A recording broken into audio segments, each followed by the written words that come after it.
Hello बच्चों, राधे राधे।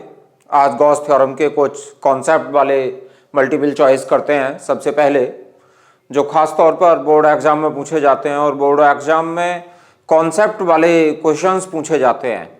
अगर आपका कॉन्सेप्ट क्लियर है तो न्यूमेरिकल आसानी से बन जाता है। पहला लेते हैं, एक बंद पृष्ठ के भीतर n वैद्युत द्विध्रुव स्थित है। बंद पृष्ठ से निर्गत फ्लक्स कितना होगा? गॉस थ्योरम के अनुसार किसी भी बंद पृष्ठ से निर्गत फ्लक्स कितना होता है? बंद पृष्ठ द्वारा परिबद्ध आवेश का 1/ε0 गुना होता है। फाई ई बराबर होता है Q/ε0। इसमें ये Q क्या है? इसमें Q बंद पृष्ठ द्वारा परिबद्ध आवेश है। बंद पृष्ठ द्वारा परिबद्ध आवेश है।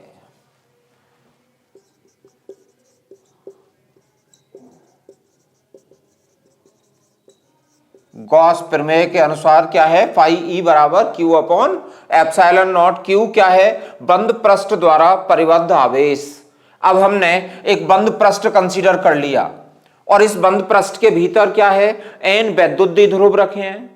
वैद्युत द्विध्रुव क्या होता है? एक ऐसा सिस्टम जो समान परंतु विपरीत प्रकृति के आवेशों से मिलकर बना होता है, जिनके बीच की अल्प दूरी 2l होती है। वैद्युत द्विध्रुव का नेट आवेश कितना हो गया? जितना -q है उतना ही +q है। तो एक वैद्युत द्विध्रुव का नेट आवेश कितना हो गया? 0। अब हम इसमें कितने भी वैद्युत द्विध्रुव रख लें, चाहे n रख लें, 10 रख लें, 20 रख लें, n रख लें, तो नेट कितना होगा इनका? कुल नेट आवेश, कुल नेट आवेश जो परिबद्ध आवेश है कितना हो गया? वो 0 नेट। और नेट जब 0 हो गया तो Q का मान कितना हो गया? इसमें 0। और जब ये Q का मान 0 तो फाई E बराबर कितना आ गया? 0 आ गया। कौन सा सही हुआ? 4th नंबर 0 होगा। एक और गॉस थ्योरम के कॉन्सेप्ट का दूसरा ऑब्जेक्टिव जो 2012 में पूछा, नंबर 1 वाला 2020 और 2013 2 साल पूछा गया बोर्ड एग्जाम में। ये 2012 में पूछा गया है। स्मॉल r मीटर त्रिज्या वाले खोखले गोले के केंद्र पर Q कूलाम का आवेश रखा है। कोई खोखला गोला है, खोखले गोले के केंद्र पर Q कूलाम का आवेश रखा है। यदि गोले की त्रिज्या को दोगुनी कर दें, त्रिज्या को बढ़ाकर 2 गुना कर दिया और आवेश का मान आधा कर दें, तो गोले के पृष्ठ पर कुल वैद्युत फ्लक्स कितना होगा? इस समय कितना है? इस समय इसके कितना रखा है? केंद्र पर Q रखा है, तो इस समय कितना होगा? गॉस प्रमेय के अनुसार Q/ε0 होगा। गॉस थ्योरम के अनुसार नेट फ्लक्स परिबद्ध आवेश का, बंद पृष्ठ द्वारा परिबद्ध आवेश का 1/ε0 गुना होता है। इसके अंदर Q रखा है। अब कह रहा है त्रिज्या 2 गुनी कर दें। त्रिज्या को डबल कर दिया तो त्रिज्या को डबल करने से फ्लक्स पर कोई प्रभाव नहीं पड़ता, क्योंकि गुजरने वाले वैद्युत फ्लक्स का मान गॉसियन पृष्ठ की आकृति पर निर्भर नहीं करता, तो इसका कोई इफेक्ट नहीं पड़ेगा। त्रिज्या 2 गुनी कर दें, आवेश का मान आधा कर दें। अब आवेश कितना रखा है? इसके सेंटर पे Q/2 रखा है, तो वैद्युत फ्लक्स कितना हो जाएगा? मान लो वो फाई डैश हो गया। आवेश कितना कर दिया हमने? आधा। तो अब कितना होगा? Q/2/ε0। तो Q/2ε0 हो जाएगा फाई ई डैश का मान, क्योंकि आवेश को आधा किया है हमने। आकृति पर निर्भर नहीं करता, आकार पर निर्भर नहीं करता, गॉसियन पृष्ठ से होकर गुजरने वाला वैद्युत फ्लक्स। कौन सा ठीक हुआ? 3rd number. एक और नया क्वेश्चन लेते हैं जो 2019 बोर्ड एग्जाम में पूछा गया। किसी बिंदु पर वैद्युत क्षेत्र की तीव्रता निम्न में से किस में r⁻0 के अनुक्रमानुपाती होगी? फर्स्ट बिंदु आवेश, सेकंड वैद्युत द्विध्रुव, आवेश की अनंत समतल चादर, फोर्थ रेखीय आवेशित तार। अब इसमें 4 आर्टिकल शामिल हो गए एक तरह से। अब इन 4 आर्टिकल्स की थ्योरी के लिए आप वीडियोस देख सकते हैं। बिंदु आवेश के कारण वैद्युत क्षेत्र की तीव्रता क्या होती है? E equals to 1/4 pi epsilon naught Q upon R square. बिंदु आवेश के कारण वैद्युत क्षेत्र की तीव्रता E equals to 1/4 pi epsilon naught Q upon R square. तो इसमें वैद्युत क्षेत्र की तीव्रता E R स्क्वायर के कैसी है? व्युत्क्रमानुपाती है। अब वैद्युत द्विध्रुव को देखें तो वैद्युत द्विध्रुव में E अक्षीय का फॉर्मूला क्या पढ़ा है तुमने? 1/4 pi epsilon not 2p upon R cube. और निरक्षीय का क्या पढ़ा है? निरक्षीय स्थिति में 1/4 pi epsilon not p upon R cube. तो इसमें तीव्रता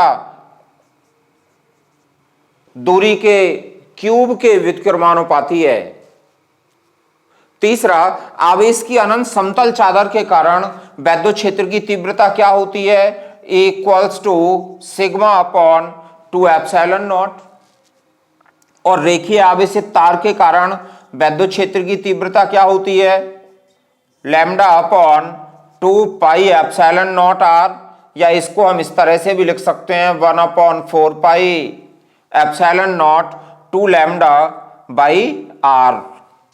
इसमें दूरी के कैसी है? व्युत्क्रमानुपाती है। तुमसे क्या पूछा है? निम्न में से किसमें R पावर 0 के अनुक्रमानुपाती है?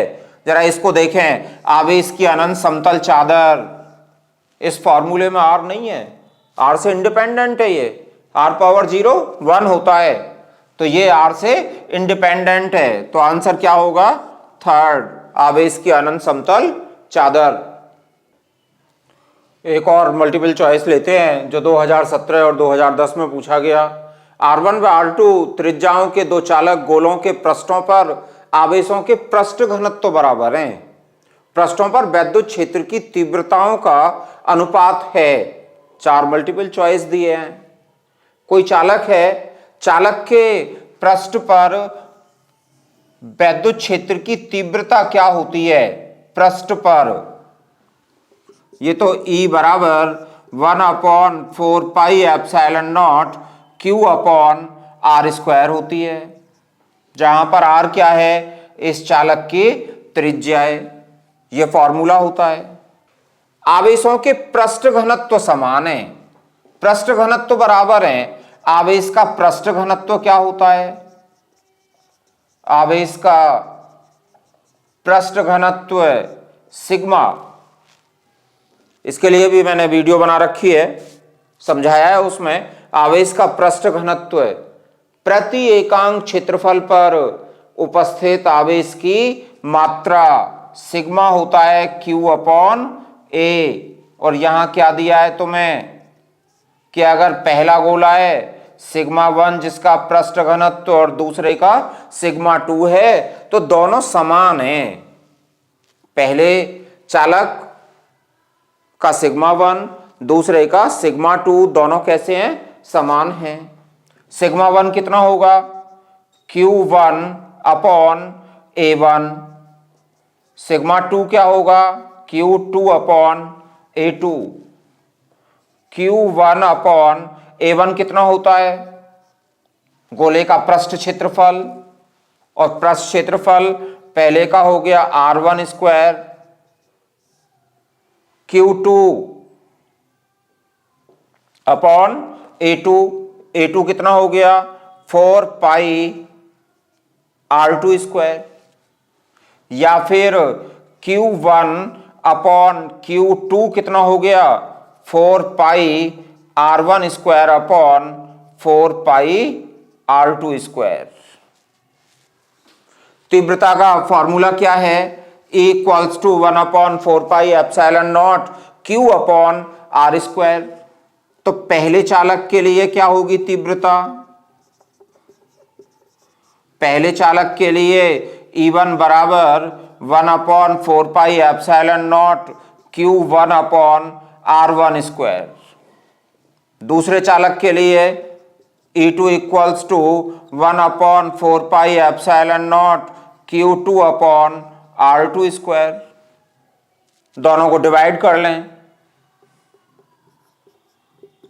तो E1 अपॉन E2, ये और ये कैंसिल, 1/4πε0 1/4πε0, क्या बचा Q1 upon Q2, R2 square ऊपर चला जाएगा तो R2 square upon R1 square, और Q1 अपॉन Q2 का मान क्या है 4πR1 square upon 4πR2 square into R2 square upon R1 square. 4π से 4π, R1 स्क्वायर से R1 स्क्वायर, R2 स्क्वायर से R2 स्क्वायर, क्या आ गया 1, अर्थात E1 और E2 का अनुपात क्या होगा E1 अनुपात E2 1:1, 1:1 होगा। कौन सा हुआ आंसर, फोर्थ वाला। तो तीव्रताओं का अनुपात क्या होगा 1:1 होगा। यह मल्टीपल चॉइस 2017 में पूछा गया। आवेश का एक खोखला गोला वैद्युत क्षेत्र उत्पन्न नहीं करता। खोखला गोला यानी एक गोलीय कोष हो गया, ये खोखला गोला है और इसे दिया गया आवेश तो इसके पृष्ठ पे एक समान रूप से वितरित हो जाता है।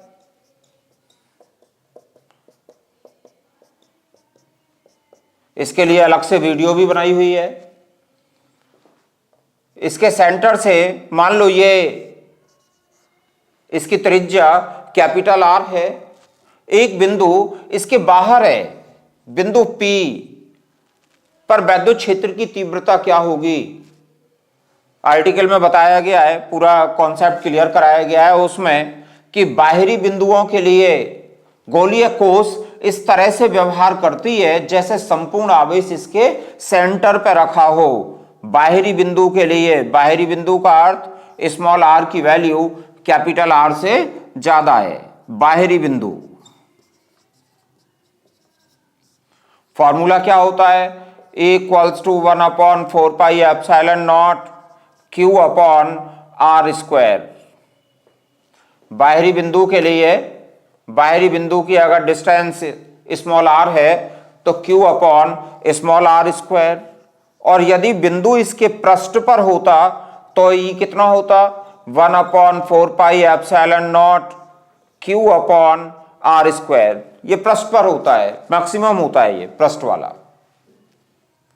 तो बाहरी बिंदुओं के लिए, बाहरी बिंदु पर तो उत्पन्न करता है, ये वैल्यू है इसकी equals to 1/4πε0 Q upon R square.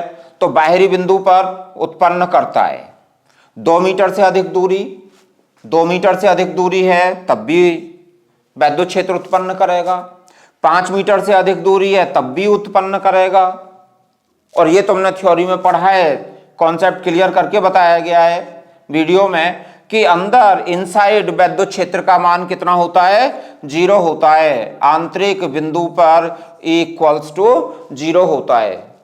और बहुत सिंपल है याद रखने के लिए। मान लो तुमने इनसाइड एक बिंदु ले लिया, इनसाइड बिंदु लिया, इससे होकर गुजरने वाला गॉसियन पृष्ठ खींच लिया, इस पृष्ठ पर एक क्षेत्रफल अवयव ले लिया, इस अवयव पर E वेक्टर और dA वेक्टर बाहर की ओर होंगे दोनों ही, तो वैद्युत फ्लक्स कितना आ जाएगा E इंटू 4πR स्क्वायर, अगर ये डिस्टेंस R है आंतरिक बिंदु के लिए। और गॉस थ्योरम क्या कहती है, गॉस थ्योरम कहती है कि phi E equals to Q/ε0, बंद पृष्ठ द्वारा परिबद्ध आवेश का 1/ε0 गुना होता है। इसके इनसाइड आवेश कितना है, क्या अंदर कोई आवेश है, अंदर कोई आवेश नहीं है, तो इस Q का मान कितना हो गया 0। तो इससे गुजरने वाले वैद्युत फ्लक्स का मान कितना हो गया 0। और जब वैद्युत फ्लक्स 0 तो E into 4πR square equal to 0 या फिर E इक्वल्स टू 0। आंतरिक बिंदु पर खोखला गोला वैद्युत क्षेत्र उत्पन्न नहीं करता, फर्स्ट करेक्ट होगा। नेक्स्ट न्यूमेरिकल लेते हैं, ये 2018 में पूछा गया। एक क्षेत्र में वैद्युत क्षेत्र की तीव्रता E vector equals to 1.2i plus 1.6 J newton प्रति कूलाम दी गई है। YZ तल के समांतर 0.2 मीटर स्क्वायर क्षेत्रफल के आयताकार पृष्ठ से संबद्ध वैद्युत फ्लक्स ज्ञात कीजिए। ई वेक्टर दिया है तो मैं E vector equals to 1.2i plus 1.6 J और क्षेत्रफल कितना दिया है, ए परिमाण दे रखा है 0.2 मीटर स्क्वायर और यह आयताकार क्षेत्रफल कैसा है, YZ तल के समांतर है। YZ तल के समांतर, मान लो ये एक्स एक्सिस है, ये Y है और ये एक्सिस Z। YZ तल के समांतर है। YZ तल के समांतर तो ये होगा, इसको कुछ इस तरह से समझो जैसे हम इस रूम में हैं, रूम में ये दीवार एक्स एक्सिस, ये वाई एक्सिस, तो ये जेड एक्सिस हुई। बिल्कुल इस तरह से ये एक्स एक्सिस, ये वाई एक्सिस, तो ये जेड एक्सिस है। अब ये YZ तल कौन सा हुआ, ये वाला तल हुआ YZ। YZ तल के समांतर, ये YZ तल के समांतर है, तो इस पर ए वेक्टर की डायरेक्शन क्या होगी, बाहर की ओर खींचे गए अभिलंब के अनुदेश होगी। तो बाहर की ओर खींचा गया अभिलंब किस डायरेक्शन में होगा, ये तो एक्स एक्सिस में होगा और एक्स एक्सिस में यूनिट वेक्टर क्या होता है, आई। तो ए वेक्टर की वैल्यू कितनी हो गई, 0.2i। भाई स्टूडेंट से यही गलती होती है, इसी चीज को पहचानने में गलती होती है। ए वेक्टर कितना होगा, 0.2i एक्स एक्सिस में, क्योंकि आयताकार पृष्ठ कैसा है, समांतर है, किसके, YZ तल के समांतर है। और जब ये YZ तल के समांतर होगा तो ए वेक्टर बाहर की ओर खींचे गए अभिलंब के अनुदेश होगी, डायरेक्शन किधर होगी, एक्स एक्सिस में, और एक्स एक्सिस के अनुदेश एकांक वेक्टर आई होता है, वाई के अनुदेश जे होता है, जेड के अनुदेश के होता है। तो एकांक वेक्टर कितना हुआ, आई कैप। क्या ज्ञात करना है, तो मैं वैद्युत फ्लक्स ज्ञात करना है। वैद्युत flux phi E equals to E vector dot A vector, scalar गुणनफल है। ई वेक्टर कितना है, 1.2i plus 1.6 J dot 0.2i। 0.2i से 1.2 इंटू 0.2 कितना हो गया, 12 दूनी 24, तो 0.24 i dot i plus 0.32 j dot i, 16 दूनी 32, और j डॉट i कितना होता है, 0, तो ये टर्म तो 0 हो गया, और i डॉट i कितना होता है, 1, कितना आ गया, फाई ई 0.24, और इसकी यूनिट क्या होती है, न्यूटन मीटर स्क्वायर प्रति कूलाम, न्यूटन मीटर स्क्वायर प्रति कूलाम। एक और कॉन्सेप्ट बेस्ड क्वेश्चन लेते हैं जो 2020 में आया बोर्ड एग्जाम में। S1 तथा S2 दो संकेंद्रीय खोखले गोलों के भीतर क्रमशः Q तथा 3Q आवेश रखे गए हैं। संकेंद्रीय गोले हैं, S1 के अंदर Q आवेश रखा गया है और S2 के भीतर 3Q आवेश रखा गया है। फर्स्ट, S1 तथा S2 से संबद्ध वैद्युत फ्लक्स का अनुपात ज्ञात कीजिए। S1 से संबद्ध फ्लक्स क्या होगा, S1 से संबद्ध फ्लक्स या वैद्युत फ्लक्स, गॉस थ्योरम के अनुसार क्या पढ़ा है तुमने, φ1 मान लिया, परिबद्ध आवेश का 1/ε0 गुना होता है। परिबद्ध आवेश कितना है, S1 के भीतर आवेश कितना है, ये तो कैपिटल Q है, तो कैपिटल Q का 1 अपॉन एप्सिलॉन नॉट गुना होगा, ये हो गया Q by epsilon not. S2 से कितना होगा? S2 से संबद्ध वैद्युत फ्लक्स φ2 1 अपॉन एप्सिलॉन नॉट। परिबद्ध आवेश कितना है S2 के द्वारा? परिबद्ध आवेश का और परिबद्ध कुल आवेश कितना है? Q plus 3Q। S2 के अंदर है दोनों, QV और 3QV। तो परिबद्ध आवेश हो गया 4Q। तो φ2 कितना हो गया? 4Q upon epsilon not.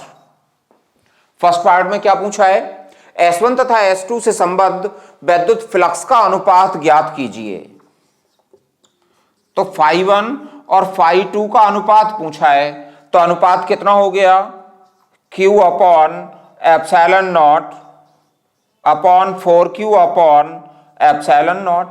Epsilon not से एप्सिलॉन नॉट कैंसिल, Q से Q cancel, φ1 upon φ2 equals to कितना आ गया? 1 अपॉन 4, या फिर φ1 इज टू φ2, ये 1:4, 1:4 होगा। सेकंड पार्ट में क्या कह रहा है? यदि S1 के भीतर 3 परावैद्युतांक का माध्यम रख दिया जाए, माध्यम भर दिया जिसका परावैद्युतांक कितना है?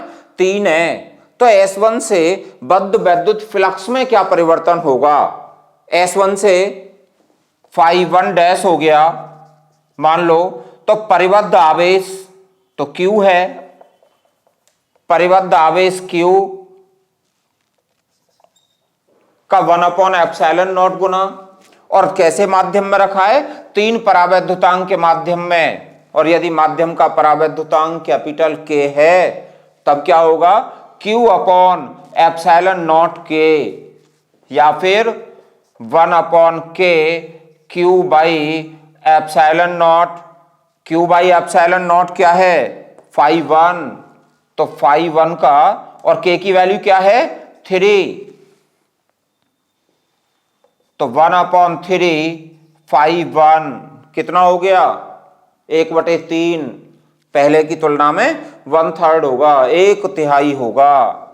परावैद्युत भर देने पर 1/3 हो जाएगा, परावैद्युत भर दिया तो। एक और नया न्यूमेरिकल लेते हैं जो 2016 में पूछा गया। 2 बड़ी पतली धातु की प्लेटें एक दूसरे के बहुत निकट तथा समांतर हैं। प्लेटों पर विपरीत प्रकार के आवेश के पृष्ठ घनत्वों के परिमाण 17.7 × 10⁻22 कूलाम प्रति मीटर स्क्वायर हैं। प्लेटों के बीच वैद्युत क्षेत्र की तीव्रता क्या है? एक ये प्लेट है, मान लो ये प्लेट धनावेशित है, इस पर आवेश का पृष्ठ घनत्व क्या है? +σ। दूसरी प्लेट, इस पर आवेश का पृष्ठ घनत्व -σ। बहुत निकट हैं, समांतर हैं, विपरीत प्रकार के आवेश हैं, और आवेशों के पृष्ठ घनत्व का परिमाण कितना है? 17.7 × 10⁻22 कूलाम प्रति मीटर स्क्वायर। प्लेटों के बीच वैद्युत क्षेत्र की तीव्रता क्या है? प्लेटों के बीच ये बिंदु P है। भाई स्टूडेंट यही भूल जाता है कि तीव्रता क्या होगी, फॉर्मूला याद नहीं आ रहा। फॉर्मूला सिंपल वे में यदि याद आ जाए तो तो सिग्मा बाई एप्सिलॉन नॉट होती है बीच के बिंदु पर, और यदि याद नहीं आ रहा तो फिर ये कहां से आया? ये धनावेशित प्लेट है, और धनावेशित समतल प्लेट के कारण वैद्युत क्षेत्र की तीव्रता ये E1, और ऋणावेशित प्लेट के कारण ये E2। ये तुम जानते हो, धनावेश से E1 की डायरेक्शन दूर होगी, ऋणावेश की ओर होती है। E2 की डायरेक्शन, दोनों कैसी हैं? एक ही डायरेक्शन में हैं, तो परिणामी तीव्रता क्या होगी P पे? E1 + E2। और समतल चादर के निकट तीव्रता का मान क्या होता है? सिग्मा बाई 2 एप्सिलॉन नॉट, और E2 भी सिग्मा बाई 2 एप्सिलॉन नॉट, दूरी से इंडिपेंडेंट होती है, तो ये कितना आ गया, sigma by epsilon not. Video में पूरा डेरिवेशन करा रखा है। बीच वाले बिंदु पर सिग्मा अपॉन एप्सिलॉन नॉट, और बिंदु अगर बाहर होता तो 0 होती है। तो sigma by epsilon not, sigma का मान क्या है, 17.7 इंटू 10 पावर -22। एप्सिलॉन नॉट की वैल्यू क्या है, 8.85 इंटू 10 पावर -12।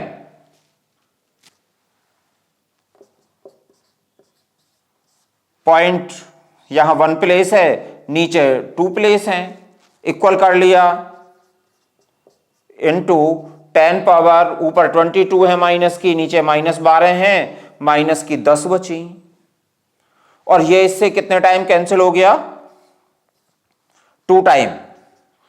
2 पंजे 10, 0 1, 2 अट्ठे 16, 17 7 हासिल 1, 2 अट्ठे 16 1 17, ये इससे एग्जैक्ट 2 टाइम। तो 2 इंटू 10 पावर -10। यूनिट क्या होती है, न्यूटन प्रति कूलम। स्टूडेंट यूनिट ही लिखना भूल जाता है, उसी पर एग्जामिनर नंबर माइनस कर लेता है। न्यूमेरिकल बहुत सिंपल आते हैं बोर्ड एग्जाम में, लेकिन कॉन्सेप्ट होता है, और कॉन्सेप्ट को समझने के लिए आप वीडियो देख सकते हैं। तो E की वैल्यू क्या होगी, 2 इंटू 10 पावर -10 न्यूटन प्रति कूलम। आज के लिए इतना ही, थैंक यू। नेक्स्ट वीडियो में करेंगे वैद्युत विभव।